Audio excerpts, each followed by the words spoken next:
Ce lundi, 796 personnes présentées comme des réfugiés rwandais en RDC ont passé la frontière avec le Rwanda à Goma. Parmi eux, cette mère de 37 ans d'origine rwandaise, arrivée avec ses parents à l'âge de 6 ans à la suite du génocide perpétré contre les Tutsis en 1994. Elle n'avait pas demandé à rentrer.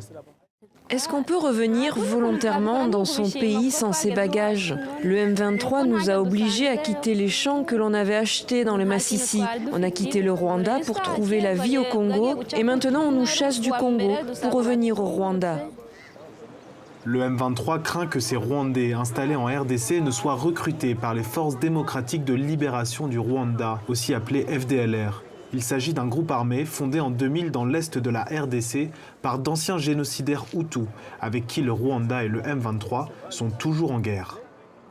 Nous rapatrions aussi des Rwandais, parce que ce sont des étrangers qui sont là depuis plus de 30 ans, depuis 1994, 94, et qui sont venus avec donc, les combattants ex-FAR et Interahamwe, qui ont commis le génocide chez eux ici au Rwanda.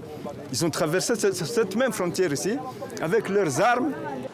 Certains réfugiés disent vouloir rentrer au Rwanda, comme ce père de famille de 65 ans. Je rentre à cause de l'insécurité.